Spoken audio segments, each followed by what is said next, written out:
কলকাতা। স্থানীয় সংবাদ পড়ছি ধৃতি সেন শর্মা। বিশেষ খবর হলো, রেশন দুর্নীতি মামলায় ইডি মন্ত্রী জ্যোতিপ্রিয় মল্লিক ঘনিষ্ঠ বনগাঁ পুরসভার প্রাক্তন চেয়ারম্যান শঙ্কর আঢ্যকে গ্রেপ্তার করেছে। তল্লাশিতে তার শ্বশুরবাড়ি থেকে উদ্ধার নগদ টাকা ও নথিপত্র। রেশন দুর্নীতি মামলায় উত্তর 24 পরগনার সন্দেশখালীর সরবেরিয়ায় ইডি তল্লাশি চালাতে গেলে তাদের উপর হামলা চালানো হয় বলে তদন্তকারী সংস্থা পুলিশে অভিযোগ দায়ের করেছে। অন্যদিকে ইডির অভিযানের কথা তাদের আগে জানানো হয়নি বলে রাজ্য সরকারের পাল্টা দাবি। রাজ্যপাল এই হামলার ঘটনায় রাজ্য সরকারের কাছে জবাবদিহি তলব করেছেন। এ রাজ্যের সাংবিধানিক ব্যবস্থা পুরোপুরি ভেঙে পড়েছে বলে বিজেপির অভিযোগ। মাধ্যমিক পরীক্ষার্থীদের অ্যাডমিট কার্ড দেওয়ার দিনক্ষণ ঘোষণা করা হয়েছে। পূর্ব রেলের শিয়ালদা ডিভিশনের নৈহাটি স্টেশনে ট্র্যাকের রক্ষণাবেক্ষণের কাজের জন্য আজ রাত 11:10 থেকে আগামীকাল সকাল পর্যন্ত 8 ঘন্টার ট্রাফিক ব্লকের দরুন বেশ কিছু ট্রেন বাতিল। আসছি বিস্তারিত খবরে। রেশন দুর্নীতি মামলায় ইডি মন্ত্রী জ্যোতিপ্রিয় মল্লিকের ঘনিষ্ঠ বনগাঁ পুরসভার প্রাক্তন চেয়ারম্যান শঙ্কর আঢ্যকে গ্রেপ্তার করেছে। দীর্ঘ 17 ঘন্টা জেরা করার পর গতকাল গভীর রাতে তাকে গ্রেপ্তার করা হয়। তারপর তাকে সিজিও কমপ্লেক্সে নিয়ে যাওয়া হয়েছে বলে ইডির সূত্রে জানা গেছে। এদিকে শঙ্কর আঢ্যকে বাড়ি থেকে নিয়ে যাওয়ার সময় সেখানে চরম বিশৃঙ্খলার সৃষ্টি হয়। স্থানীয় মানুষজন বিক্ষোভ দেখান, তাকে নিয়ে যেতে বাধাও দেওয়া হয়। ইডির গাড়ি লক্ষ্য করে চলে ইট বৃষ্টি, এলাকা রণক্ষেত্র হয়ে ওঠে। পরে কেন্দ্রীয় বাহিনীর জওয়ানরা গিয়ে পরিস্থিতি সামাল দেয়। উল্লেখ্য, ইডির আধিকারিকরা গতকাল শঙ্কর আঢ্যের শ্বশুর বাড়িতেও 13 ঘন্টার বেশি সময় ধরে তল্লাশি চালায়। সেখান থেকে উদ্ধার হয়েছে প্রায় 8.5 লক্ষ টাকা এবং বিভিন্ন গুরুত্বপূর্ণ নথিপত্র। গাইঘাটায় শঙ্কর আঢ্যের ভাইয়ের আইসক্রিম কারখানাতেও তল্লাশি চলে। আঢ্য ঘনিষ্ঠ অঞ্জন মালাকারের বাড়িতেও হানা দেন ইডি আধিকারিকরা। রাজ্যের অন্তত 12টি জায়গায় গতকাল তল্লাশি চালানো হয়। রেশন দুর্নীতির তদন্তে ইডির আধিকারিকরা গতকাল উত্তর 24 পরগনার সন্দেশখালীর সরবেরিয়ায় জেলা পরিষদের কর্মাধ্যক্ষ তৃণমূল কংগ্রেসের দাপুটে নেতা শেখ শাহজাহানের বাড়িতে তল্লাশি চালাতে গেলে পরিস্থিতি উত্তপ্ত হয়ে ওঠে। তাদের উপর হামলা চালানো হয় বলে ইডির পক্ষ থেকে জানানো হয়েছে। তদন্তকারী সংস্থার 3 আধিকারিক রাজকুমার রাম, সোমনাথ দত্ত এবং অঙ্কুর গুপ্তা আহত হন। সল্টলেকের একটি বেসরকারি হাসপাতালে তারা চিকিৎসাধীন। ইডির পক্ষ থেকে এক বিবৃতিতে জানানো হয়েছে, এ ব্যাপারে তারা সংশ্লিষ্ট থানায় পুলিশে অভিযোগ জানিয়েছেন। দোষীদের বিরুদ্ধে উপযুক্ত শাস্তিমূলক ব্যবস্থা গ্রহণেরও আর্জি জানানো হয়েছে। বিবৃতিতে ইডির আরও অভিযোগ, প্রায় 1000 মানুষ লাঠি, সোটা, ইট, পাথর সহ বিভিন্ন অস্ত্রশস্ত্র নিয়ে তাদের ওপর চড়াও হয়। তাদের laptop, mobile phone, money bag, টাকা পয়সা এবং নথিপত্র কেড়ে নেওয়া হয়। শেখ শাহজাহান ও তার ঘনিষ্ঠরা সম্ভবত এলাকার লোকজনকে তাতিয়ে তোলেন বলে তদন্তকারী সংস্থার আরও দাবি। রেশন দুর্নীতির তদন্তে বিভিন্ন ব্যক্তির কাছ থেকে বেআইনি রেশন কার্ড উদ্ধার এবং অবৈধভাবে মজুত করে রাখা চাল বাজেয়াপ্ত করা হয়েছে বলেও ইডি সূত্রে জানা গেছে। তদন্তকারী সংস্থার পক্ষ থেকে এই হামলার কথা জানিয়ে দিল্লিতে ইমেলও করা হয়েছে। এদিকে ইডির অভিযানের কথা তাদের আগে জানানো হয়নি বলে রাজ্য সরকার পাল্টা দাবি করেছে। সকালে প্রথমবার যখন ইডির আধিকারিকদের ওপর হামলার খবর পাওয়া যায়, সেই সঙ্গেই পুলিশ গিয়ে তাদের উদ্ধার করে বলে সরকারি সূত্রে জানা গেছে। খবর পাওয়ার 30 মিনিটের মধ্যেই রাজ্য পুলিশ উদ্ধার অভিযানে নামে। রাজ্যের তরফে আরও জানানো হয়, ঘটনাস্থলে প্রথমে পৌঁছন এসডিপিও, তারপর জেলা পুলিশ সুপার। এডিজি দক্ষিণবঙ্গ গোটা ঘটনার নজরদারি চালান।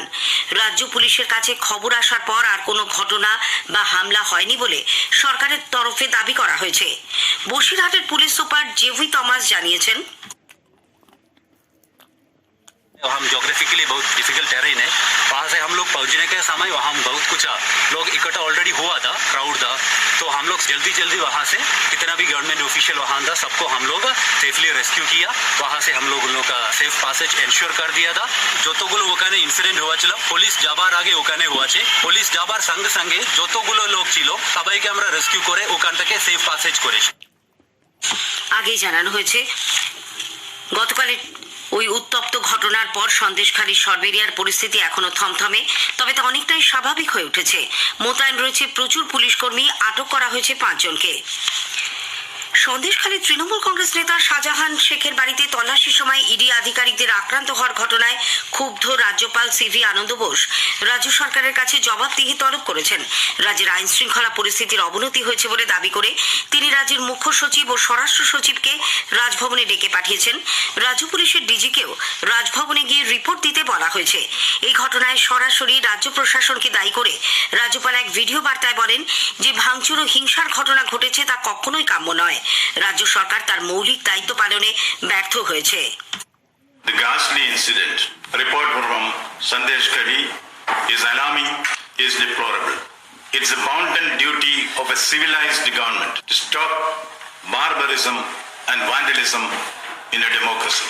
If government fails in its basic duty, then Constitution of India will take its course. As governor, I reserve all my constitutional options for appropriate action at the appropriate manner. সন্ধ্যায় রাজ্যপাল ওই ঘটনায় আহত ED আধিকারিকদের দেখতে সল্টলেকের হাসপাতালে যান।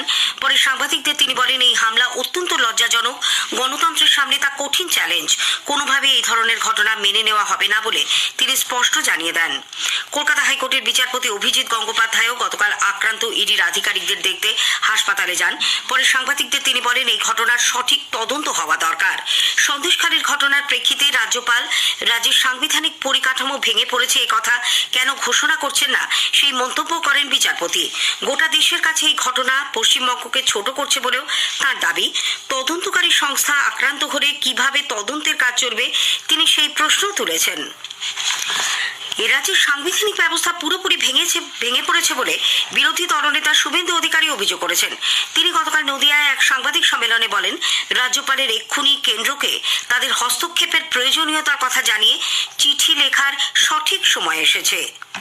যাতে ইডির আধিকারিকরা ভয় পেয়ে যায়, এই জন্য এটা করানো হয়েছে এবং প্রচারের আলোতে আসেনি। সিবিআই পূর্ব মেদিনীপুরের ভাজাচাউলি গ্রামে গেছিল মারিজদা থানায়, সেখানেও একইভাবে তাদের উপরে আক্রমণ করা হয়েছে এবং সেখানে তারা পালিয়ে আসতেও বাধ্য হয়েছে। এইটা চোরেদের বাঁচানোর জন্য রাজ্য পুলিশের একটা সেকশন অফ আইপিএস কে সাথে নিয়ে মুখ্যমন্ত্রী এবং তার ভাইপো করছে। এর মধ্য দিয়ে প্রমাণ হচ্ছে পশ্চিমবঙ্গে জঙ্গলরাজ চলছে এবং সাংবিধানিক ব্যবস্থা পুরোপুরি ভেঙে পড়েছে। এইটা সঠিক সময় যখন রাজ্যপাল মহোদয়ের উচিত কেন্দ্রকে লেখা যে সরাসরি কেন্দ্রীয় হস্তক্ষেপের প্রয়োজন রয়েছে। বিজেপি রাজ্য সভাপতি সুকান্ত মজুমদারও বলেছেন, এই ঘটনা দেশের নিরাপত্তার ক্ষেত্রে অত্যন্ত বিপজ্জনক। এ রাজ্যে তৃণমূল কংগ্রেস আশ্রিত রোহিঙ্গারা সন্দেশখালীর ঘটনার সঙ্গে যুক্ত দাবি করে তিনি পশ্চিমবঙ্গের রাষ্ট্রপতি শাসন জারির মতো পরিস্থিতি তৈরি হয়েছে বলে উল্লেখ করেন। এ ব্যাপারে কেন্দ্রীয় স্বরাষ্ট্রমন্ত্রীকে তিনি চিঠি দিয়েছেন বলেও সুকান্ত বাবু জানিয়েছেন। প্রদেশ কংগ্রেস সভাপতি সাংসদ অধীর রঞ্জন চৌধুরী ঘটনায় গভীর উদ্বেগ প্রকাশ করে বলেছেন, রাজ্যে আইন শৃঙ্খলা অবশিষ্ট নেই, দুষ্কৃতীদের দ্বারা সরকার চলছে। সিপিআইএমও হামলার ঘটনার তীব্র নিন্দা করেছে। এদিকে পুর নগর উন্নয়ন মন্ত্রী ফিরহাদ হাকিম বলেছেন, প্রশাসন বা শাসক দল কখনোই এই ধরনের হামলা সমর্থন করে না। এই ঘটনায় প্রশাসনের কাজ প্রশাসনই করবে। আরেক মন্ত্রী শশী পাজাও বলেছেন, রাজ্যপাল এই রাজ্যের গণতন্ত্রকে কটাক্ষ করছেন, অথচ মণিপুর নিয়ে তিনি নীরব। পদ্ধতি মেনে রাজ্যের রাষ্ট্রপতি শাসন জারি করার মতো ক্ষমতা রাজ্যপালের আছে কিনা তা নিয়েও প্রশ্ন তোলেন শশী পাজা। দক্ষিণ চব্বিশ পরগনার জয়নগরে তৃণমূল কংগ্রেস নেতা সাইফুদ্দিন লস্কর খুনের ঘটনায় আরও 3 জনকে পুলিশ গ্রেপ্তার করেছে। মোবাইল ফোনের সূত্র ধরে চেন্নাই থেকে তাদের গ্রেপ্তার করে নিয়ে আসা হয়। এই ঘটনায় নিয়ে এখনো পর্যন্ত 9 জনকে পুলিশ গ্রেপ্তার করল। বিজেপি রাজ্য সভাপতি সুকান্ত মজুমদারকে গতকাল দিনহাটা যাওয়ার পথে পুলিশ আটকে দেয়। কোচবিহার জেলা বিজেপি পার্টি অফিস থেকে বেরিয়ে আসার পর মরা চৌপথিতে সুকান্ত মজুমদারকে আটকে দেওয়া হয়। উল্লেখ্য, দিনহাটার ঝুড়িপাড়ায় আক্রান্ত বিজেপি কর্মী ঈশ্বর দেবনাথের বাড়িতে গতকাল যাওয়ার কথা ছিল রাজ্য সভাপতির। সেখানে আইন শৃঙ্খলা জনিত সমস্যা হতে পারে, এই কারণেই পুলিশের পক্ষ থেকে তাকে আটকে দেওয়া হয় বলে দাবি করা হয়েছে। স্থানীয় সংবাদ শুনছেন আকাশবাণী কলকাতা কেন্দ্র থেকে। এবছরের মাধ্যমিক পরীক্ষার্থীদের অ্যাডমিট কার্ড দেওয়ার দিনক্ষণ ঘোষণা করা হয়েছে। মধ্যশিক্ষা পর্ষদের পক্ষ থেকে জানানো হয়েছে, স্কুলগুলি আগামী 22শে জানুয়ারি সকাল 11টা থেকে বিকেল 5টা পর্যন্ত পর্ষদের বিভিন্ন ক্যাম্প অফিসে গিয়ে অ্যাডমিট কার্ড সংগ্রহ করতে পারবে। 24শে জানুয়ারি থেকে ছাত্রছাত্রীরা তাদের স্কুল থেকে সেই অ্যাডমিট কার্ড নিতে পারবে। পর্ষদের পক্ষ থেকে আরও জানানো হয়েছে, অ্যাডমিট কার্ডে কোনো ভুল থাকলে তা সংশোধন করতে হবে 29শে জানুয়ারির মধ্যে। অন্যদিকে পর্ষদের বেঁধে দেওয়া আগামী 10 তারিখের মধ্যে যেসব স্কুল পরীক্ষার্থীদের অ্যাডমিট কার্ডের জন্য রেজিস্ট্রেশন করবে না, তাদের পরীক্ষায় বসতে দেওয়া হবে না বলেও জানানো হয়েছে। এদিকে মাধ্যমিক পরীক্ষা সুষ্ঠুভাবে সম্পন্ন করার জন্য মধ্যশিক্ষা পর্ষদ জেলা স্তরে নজরদারি দল গঠন করেছে। বাণিজ্যিক গাড়িতে ভেহিকল লোকেশন ট্র্যাকিং ডিভাইস বা ভিএলটিডি লাগানোর ক্ষেত্রে ছাড়ের সীমা বাড়ানো হয়েছে। আগামী 29শে ফেব্রুয়ারি পর্যন্ত ভিএলটিডি ছাড়া গাড়ি সংশ্লিষ্ট আরটিও অফিসে সিএফ পারমিট সহ যাবতীয় বৈধ কাগজপত্র পেতে পারবে বলে পরিবহন দপ্তর জানিয়েছে। পূর্ব রেল শিয়ালদা ডিভিশনের নৈহাটি স্টেশনে ট্র্যাকের রক্ষণাবেক্ষণের কাজের জন্য আজ রাত 11:10 থেকে আগামীকাল সকাল 7:10 পর্যন্ত ট্রাফিক ব্লক থাকবে। এর দরুন আজ নৈহাটি ব্যান্ডেল, শিয়ালদা শান্তিপুর ও শিয়ালদা রানাঘাটের মধ্যে একজোড়া করে এবং কল্যাণী সীমান্ত নৈহাটির মধ্যে একটি ট্রেন বাতিল থাকবে। Up Sealdah Malda Town Gour Express ও শিয়ালদা বালুরঘাট এক্সপ্রেস নৈহাটির পরিবর্তে ডানকুনি হয়ে যাবে এবং ডানকুনি স্টেশনে থামবে। আগামীকালও বেশ কয়েকটি ট্রেন বাতিল করা হয়েছে। স্থানীয় সংবাদ শেষ হলো।